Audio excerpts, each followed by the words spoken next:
Dans le quartier le plus luxueux du pays, un endroit où les villas ressemblaient à des palais et où les rues étaient bordées de voitures de collection, vivait Monsieur Kofi.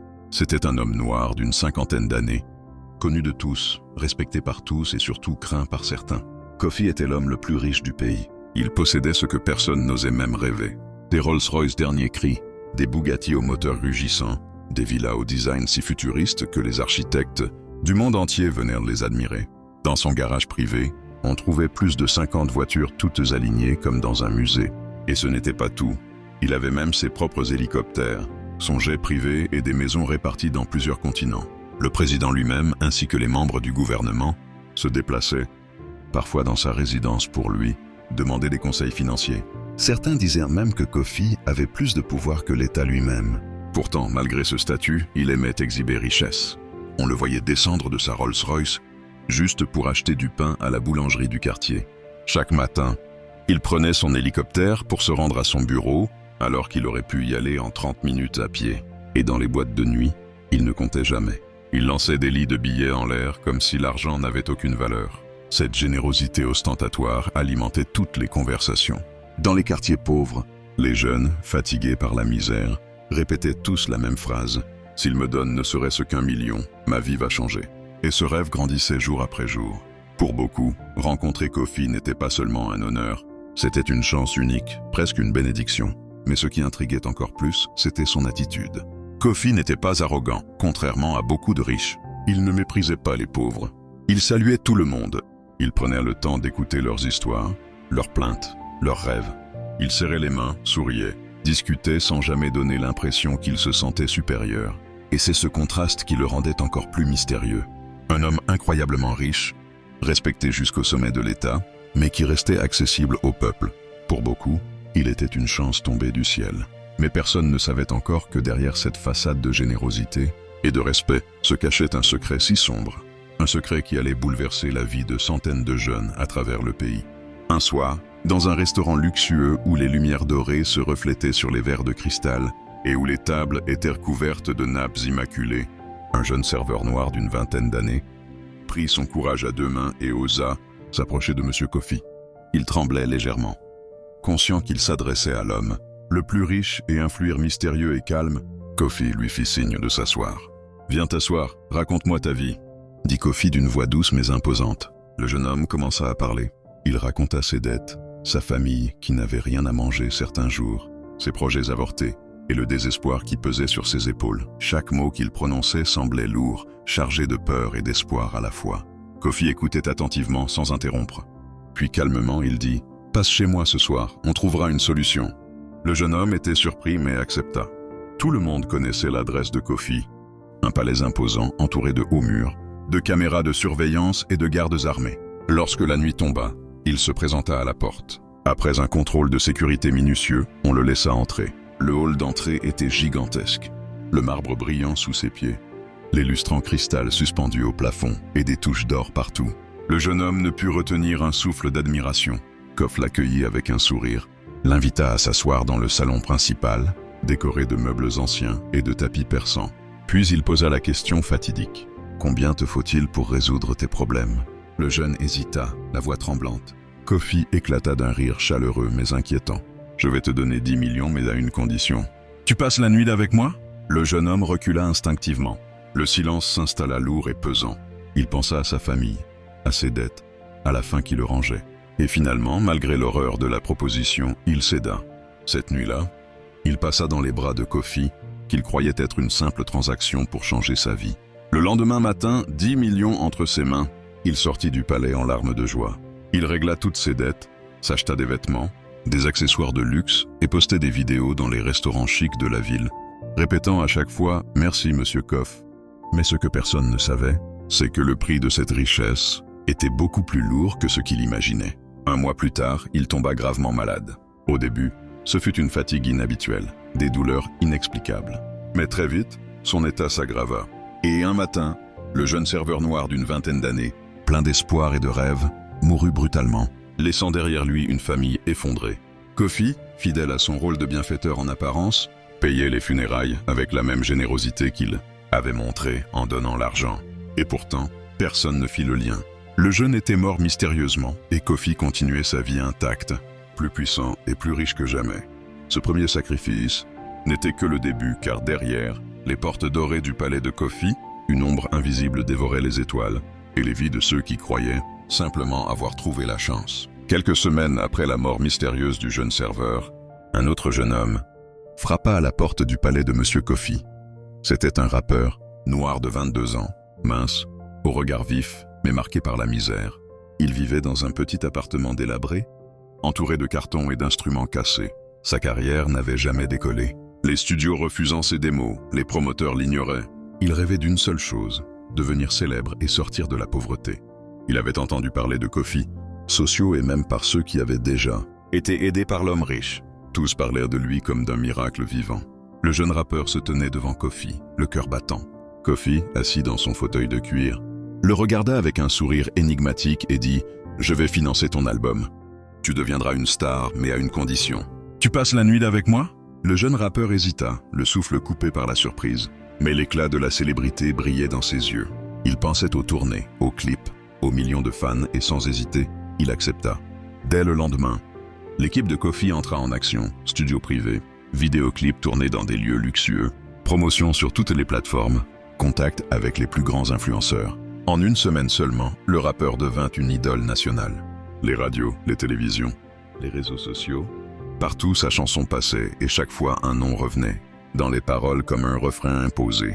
Merci Kofi, l'homme qui partage partout dans le pays. Les jeunes reprenaient ce nom. Les quartiers pauvres, les lycées, les cafés, même les boîtes de nuit les plus huppées, tous parlaient de Kofi. La popularité du rappeur avait transformé Kofi en une légende vivante.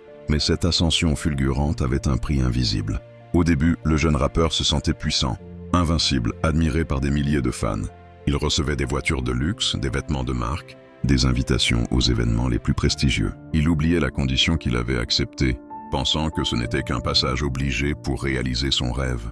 Puis, 5 mois plus tard, quelque chose changea. Il commença à ressentir une fatigue intense. Des douleurs inexplicables, comme si son corps lui trahissait ses succès. Ses amis et sa famille s'inquiétaient, mais personne ne comprenait la cause. 6 mois après sa rencontre avec Kofi, il mourut mystérieusement sans explication médicale claire. Une fois de plus, Kofi apparut comme le bienfaiteur.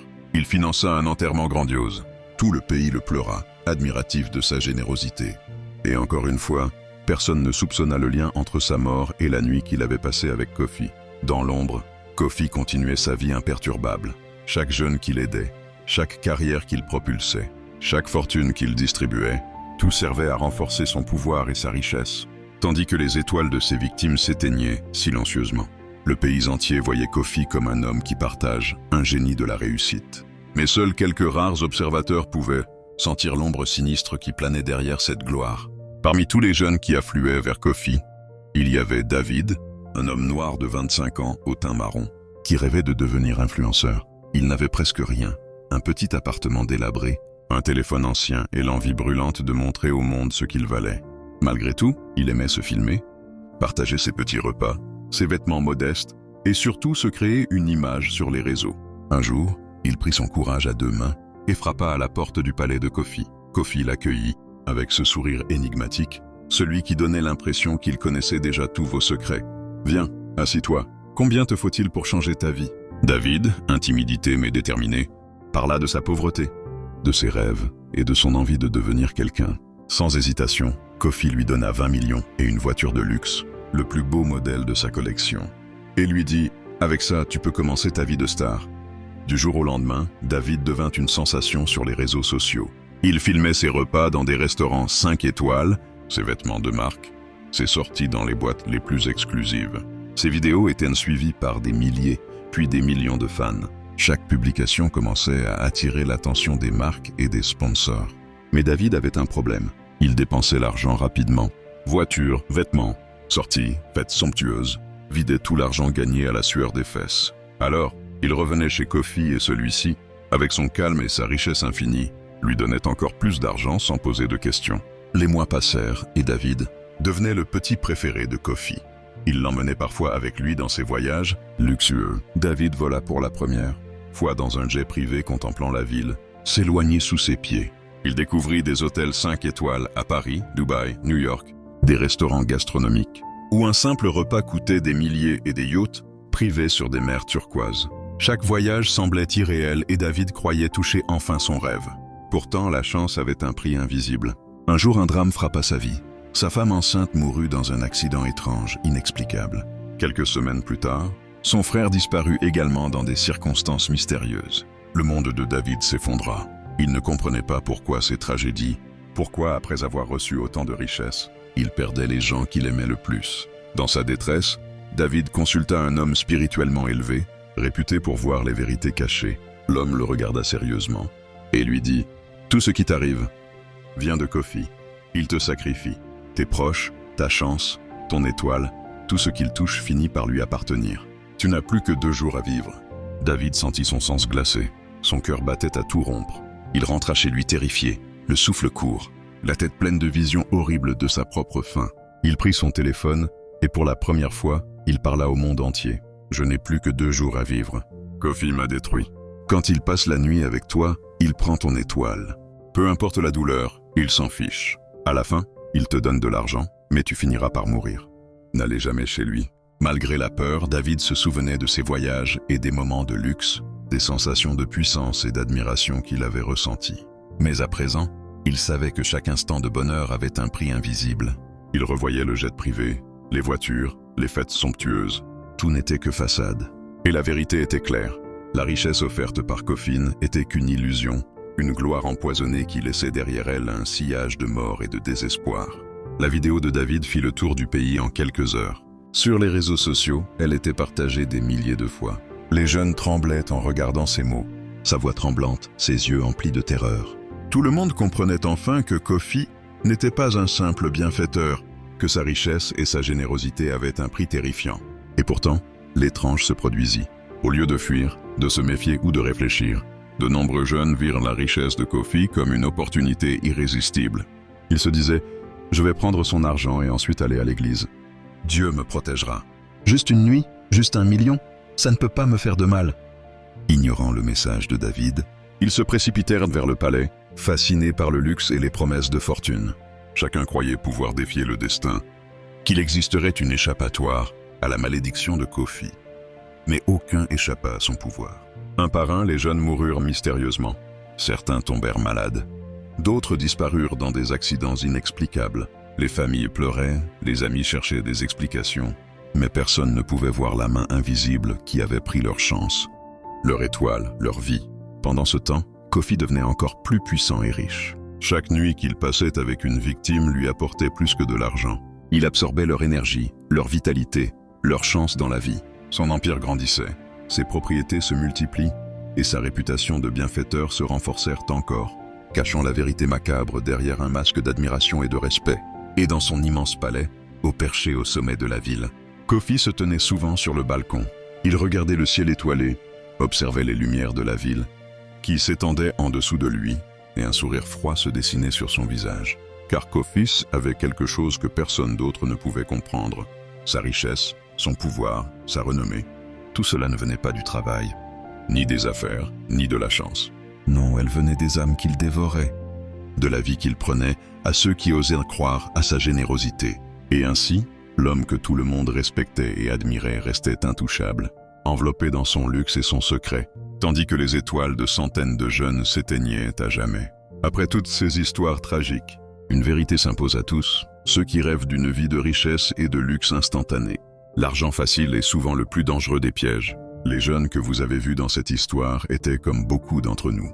Ils rêvaient d'avoir tout de suite. Des voitures de luxe, des voyages, des fêtes, des millions sur leur compte. Mais ils ont appris à leurs dépens que la vie ne donne jamais rien sans effort. Et que derrière les billets, le glamour et la célébrité se cachent souvent une ombre mortelle. Kofi représentait cette tentation que beaucoup connaissent dans la vraie vie. La promesse d'un succès instantané, la gloire sans travail, l'argent sans règles ni limites. Pourtant, chaque jeune qui s'est approché de lui a payé un prix terrible. Ce n'était pas seulement une question d'argent perdu ou de décisions impulsives. C'était leur vie, leur avenir, leurs proches, leurs rêves qui disparaissaient peu à peu, silencieusement, comme des étoiles qu'on éteint une à une. Si vous regardez autour de vous, vous verrez les mêmes tentations partout. Les offres miraculeuses sur Internet, les contrats trop beaux pour être vrais, les promesses de célébrité ou de fortune instantanée. La leçon est claire et cruciale. Rien de ce qui vient trop facilement ne vaut de sacrifier votre dignité, votre sécurité ou votre avenir. Le chemin vers une vraie réussite demande travail acharné, même quand personne ne vous regarde. Patience même lorsque le monde semble avancer plus vite que vous. Honnêteté et intégrité, car chaque choix laissé sans conscience laisse des traces. Courage de résister aux tentations, car celles-ci peuvent sembler séduisantes, mais elles peuvent vous coûter bien plus que ce que vous imaginez. Rappelez-vous, l'argent peut acheter beaucoup de choses, mais il ne peut pas acheter la vie, l'amour ni la paix intérieure. Et ceux qui cherchent à tricher ou à manipuler pour obtenir la richesse immédiate découvrent souvent que le prix à payer est bien plus grand que ce qu'ils avaient imaginé. Alors à vous les jeunes qui regardez cette vidéo, ne vous laissez jamais séduire par des raccourcis qui détruisent votre vie. Cherchez à construire, à apprendre, à créer. Chaque effort que vous faites aujourd'hui est une pierre pour votre futur. Si cette histoire vous a marqué, si elle vous a ouvert les yeux ou vous a fait réfléchir, je veux savoir ce que vous en pensez. Laissez-moi un commentaire pour partager votre avis, vos émotions ou vos propres expériences. Et si vous voulez voir plus d'histoires captivantes comme celle-ci, abonnez-vous à la chaîne, likez cette vidéo et activez la cloche pour ne rien manquer. Souvenez-vous toujours, l'argent facile peut sembler brillant et tentant, mais la vraie richesse se construit avec patience, courage et honnêteté.